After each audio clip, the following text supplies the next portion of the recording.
On this week's episode, buy yourself some Aston Martin stock, buy me a Dodge Durango, and GM being GM. What are you doing here, boy?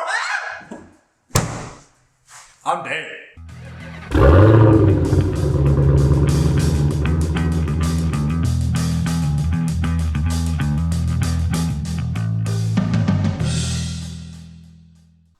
What's up, guys? Welcome to the third episode of Automotive News, brought to you by the Weekenders. I'm Jerry. I'm Dave.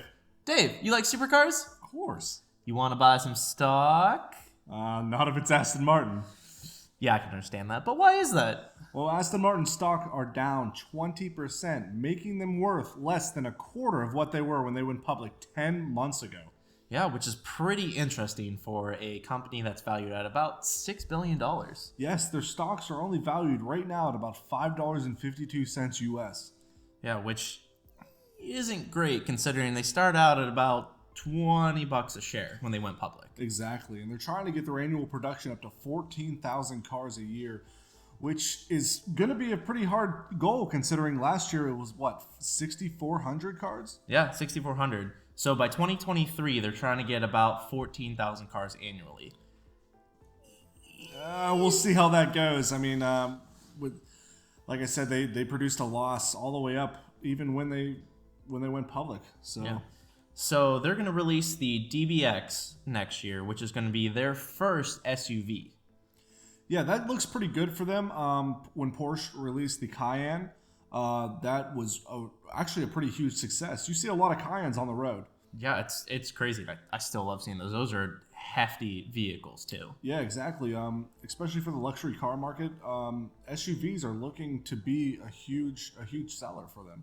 Yeah, and right now Aston's trying to take on Ferrari, which Ferrari doesn't have an SUV that I can think of. I don't think they do, but Ferrari also has a lot bigger of a name than Aston Martin, and that makes a lot of difference. The only thing that comes to mind when I think Aston is 007. Exactly. And that's the reason I want one. Some James Bond.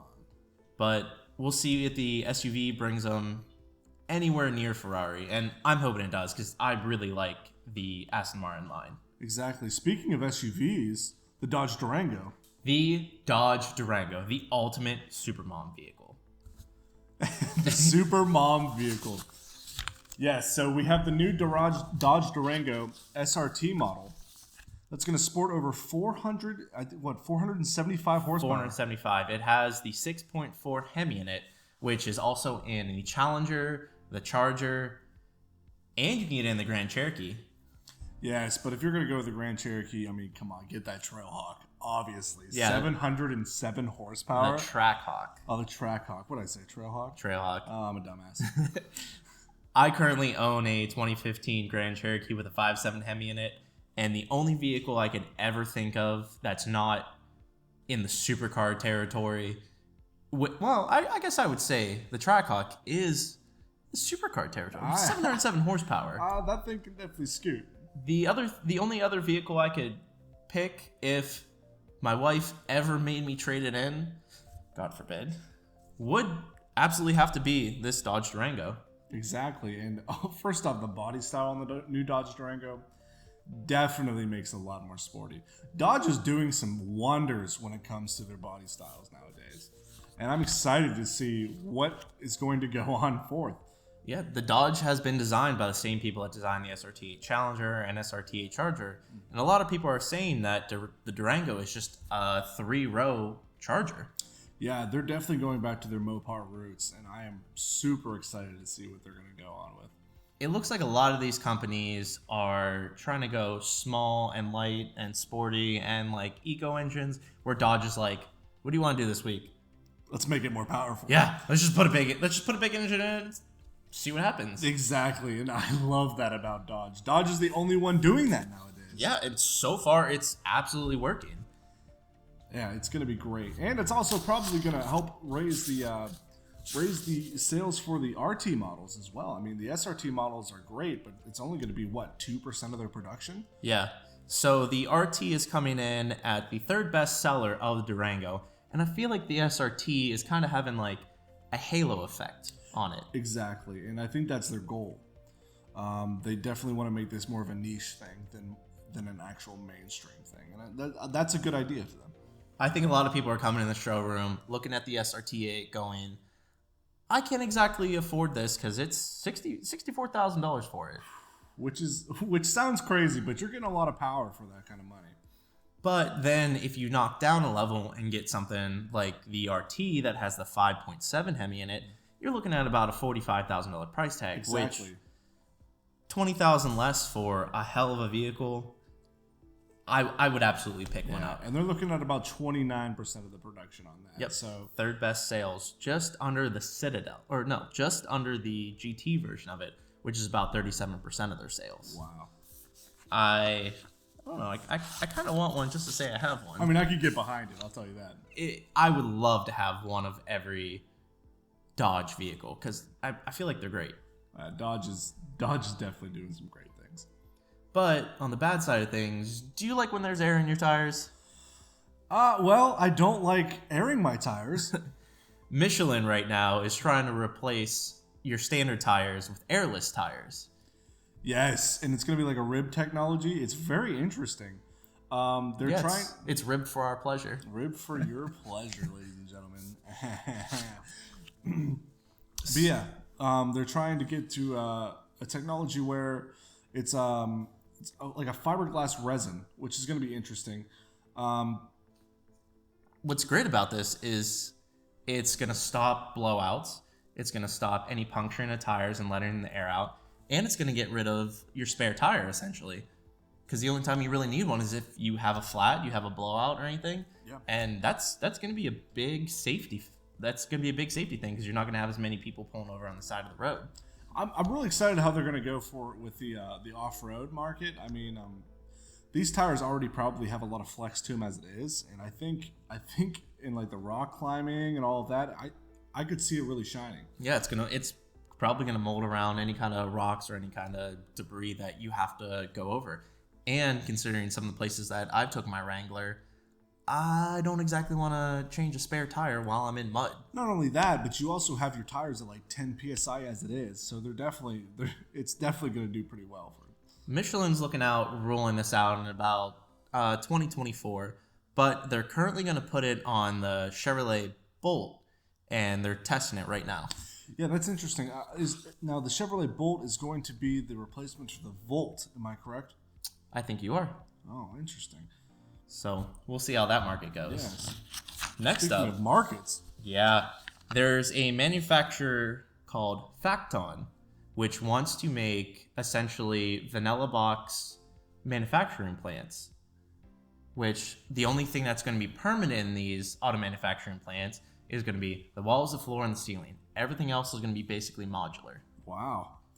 Now, a modular car sounds pretty awesome. I mean, we already have that a lot in the electric car market, but I feel like it could even further the electric car market. I mean, it's the perfect market for it. Everything in it is, there's not that many moving parts. You know, we have a lot of things that can really benefit from this. What's going to be great is if this takes off, instead of ordering a vehicle from a dealership, you could probably just order it from the factory, press a button, and it's made. Yeah, you and can do the entire process online. It's going to be great for any little car manufacturers that are starting out. They can just go and get into one of these manufacturing plants and start making a car right off the bat for a lot cheaper than it would be to find the startup capital and start making them. Yeah, it's definitely going to be interesting. For the auto industry in a whole, dealerships may suffer from this, but we'll see how it goes. I mean, dealerships also can thrive depending on how the process goes. Speaking of electric cars, do you trust Tesla's autopilot? Well, according to the NHTSA, we probably shouldn't. Why? Well, according to a blog post on October 7th, Tesla claimed that they achieved the lowest probability of injury in any vehicle the agency's ever tested.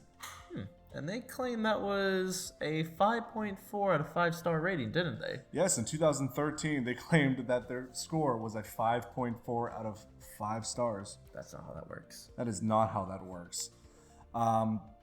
This comes after a fatal wreck that occurred back in March. March. March. Yes. And the family ended up suing Tesla for that. Exactly. And now we have a lot of government agencies and even private agencies attacking Tesla, trying to figure out if their autopilot's actually as safe or as perfect as they describe. Yeah, they're currently being subpoenaed by the NHTSA and other law firms. Yes. So I smell a class action lawsuit, but we'll see how it goes. If there's that many people that own Teslas to file that lawsuit. That is true. I've been seeing more and more on the road, and personally, I would trust the autopilot. I hate driving. I have to drive a lot for work, and boy, would it be nice if I could just hit that autopilot and go to my meetings. Exactly, but I also don't want to die. I would say that's not a bad reason, and it's slightly reasonable. In other electric car news, Frank Stefan Walsner. He is now the head of the Porsche 911 team. Yes, this is going to be very interesting because he has a hard choice to make. Is the Porsche 911 going to be an electric car or stay as a gas-powered car? I absolutely want to see it stay a gas-powered car. Absolutely. There's something about the nice rear engine Porsche that just feels right. And if they want to make it electric, they're gonna have to create some like artificial rear end feeling that having that rear mounted engine brings to that vehicle, which it's a great vehicle. Exactly, and Porsche has already dived into the whole electric car field with the Taycan. Yeah, the Taycan, yeah, which is an interesting name. Yeah, it's an all electric supercar. Yes, I think Porsche should just stick with its roots with the 911. I mean, it's a name known for years now, and to change something up so drastically might backfire on them. Yeah, and the next generation of the 911 is supposed to go until 2030. So if we have an electric version, we're not going to have a gasoline engine for all those years. And if that electric market doesn't go as well as everybody plans, it would be nice to still have a car that, you know, is true to its sports car roots. Exactly. And more electric car news, as all the rage is. There's a company that's looking at buying the GM plant in Ohio. Yes, Workhorse Group Incorporated. And there poses a problem with this. Workhorse Group is not doing as well as they think they are.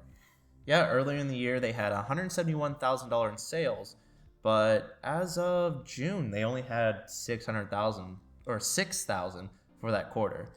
Exactly. Their shares closed down 20.5% at $3.17 a share. Yeah, and this company makes electric trucks, and I really wanted them to come to Ohio and take over this GM plant, considering they left a lot of people out of work, and I was hoping, you know, they might fill that gap. Exactly, but we need more of a stable company to come to this area. The Valley is looking for stability right now. I don't think they're looking for a short Yeah, having a company like this come in and, you know, hire a lot of people and fold is just going to put us right back where we were, and maybe even in a worse position, especially if the families that got displaced from this closure come back for this and they end up severing ties with whatever company they went to after that and come back for this and it not pan out. It's not a great look for the Valley.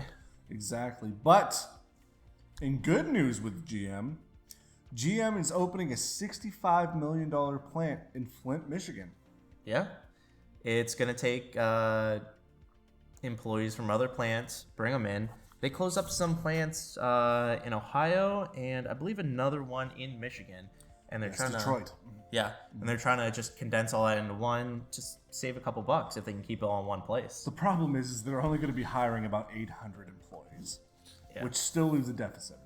And all of our Ohio employees are going to have to relocate all the way to Michigan, which brings the jobs out of our local area, which makes us suffer a little bit. Yeah, in other slightly good news, GM has been pitching a carbon fiber truck bed. Yes. The carbon fiber truck bed is supposed to shed a lot of weight off of it, from what I hear. Yeah, apparently you're not going to need a bed liner with it, and they're also incorporating that carbon fiber and other composites into the rest of the vehicle. Exactly. I think this is going to be on the Chevy Colorado. I think it's the Colorado. Or no, it's the Sierra. Oh, the Sierra. It's going to be on the Sierra. Interesting. And with this weight saving, a lot of people don't realize is with some of the dyes that you can put in, it's going to save paint and other kind of primers with that. And it's going to save even more weight if you don't have to paint the parts. Yeah, so it's going to be... The only thing is with that carbon fiber truck bed, if they make it as nice as a lot of the carbon fiber I've seen, I'm not going to want to put anything in it. Yeah. I'm gonna stand in the bed and just be like, hey guys, yeah, look what I have. I feel like it's more of a luxury option than it is anything. I've seen what carbon fiber stuff cost, and it's a lot. Yeah, so it's lighter, but it's also a lot more expensive. I don't know what this price point's gonna be. I mean, to save like 70 pounds on my truck, I'd probably not sport for the probably over $1,000 price point that the bed's gonna cost. Exactly. But it would be really cool to have a carbon fiber truck bed. Hey guys, you see the Pagani I have in my truck bed? What do you mean? Yeah, it's all carbon fiber. It's basically the same thing, right? Exactly. So that'll be great. Thanks for catching us on the third installment of Automotive News. Catch you guys next week. Bye.